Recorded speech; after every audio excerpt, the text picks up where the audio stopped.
But I'll do it real slutty like I'll be like, oh Jock, I like you too, Jock.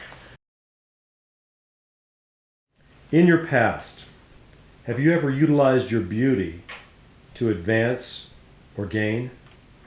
And if so, defend yourself and explain. Have I ever used my beauty to advance or gain? Yes, I would say every day. I think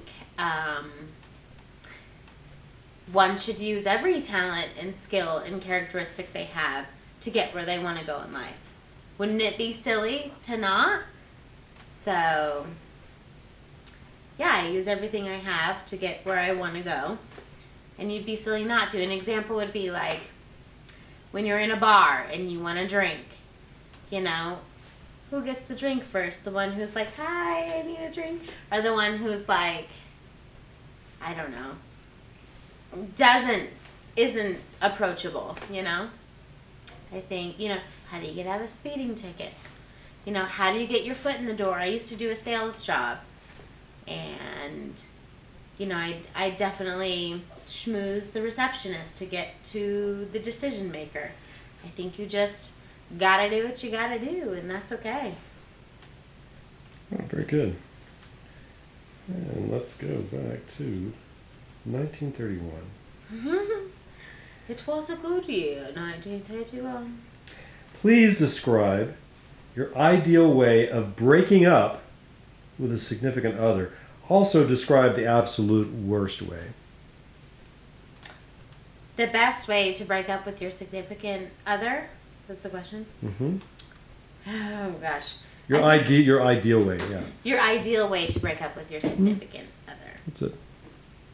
I would say the only ideal way to break up with your significant other is if it's mutual. If you both are like, we've grown apart and that's that, and we agree to move on to our own separate ways. That is the only good way to break up, I think. The worst way to break up would be the worst way to break up with your significant other would be to cheat on them for a long period of time and then finally tell them and shatter their world.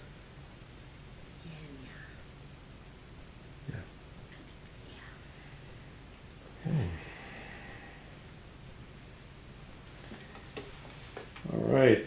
What is the one quality of a relationship that's required? And explain a relationship without this quality. Well, I think what comes to everybody's mind is honesty and trust. But I think that's a trick question because I think there are two things that go into a relationship to make them work. The honesty factor and attraction. I think you have to be attracted no matter what. So yes, if there's no attraction and no honesty, there's no trust, there's really no relationship, there's no foundation, there's no understanding. And if there's no attraction, there's no relationship, you're just friends. So two things. Good.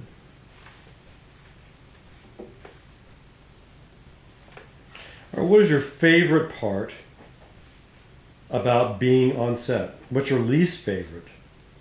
Is there a specific situation, event, person you care to elaborate on? So your favorite part and your least favorite part of being on set.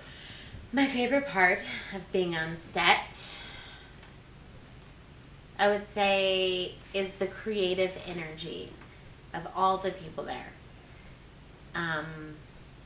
It's interesting. You don't have those accountants and those lawyers there. You have the people that are all there working towards the same goal, to make art. And that's a really beautiful thing, in my opinion. It just feels good.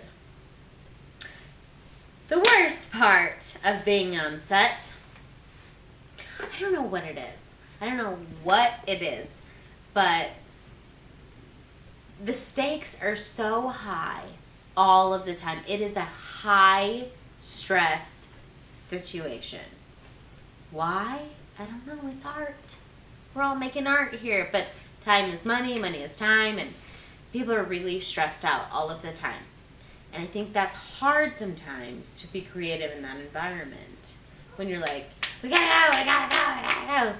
And yeah, if I could change anything, it would be that. It would just be that we would have all the time in the world and we could create and grow the way we wanted to. Yes, indeed. Yes, indeed. Indeedy. So, who inspires you? Tell us about him, her, they. Who inspires you? Who inspires me?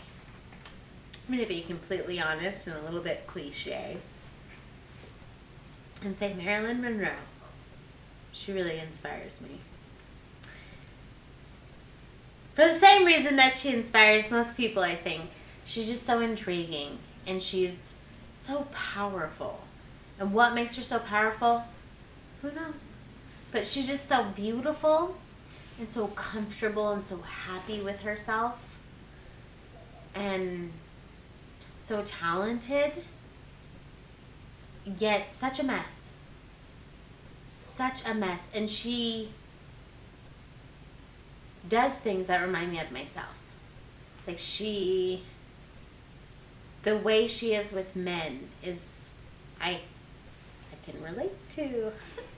And so I think Marilyn Monroe, when I watch her movies, I'm like, I feel like I can live vicariously through her. And it feels good.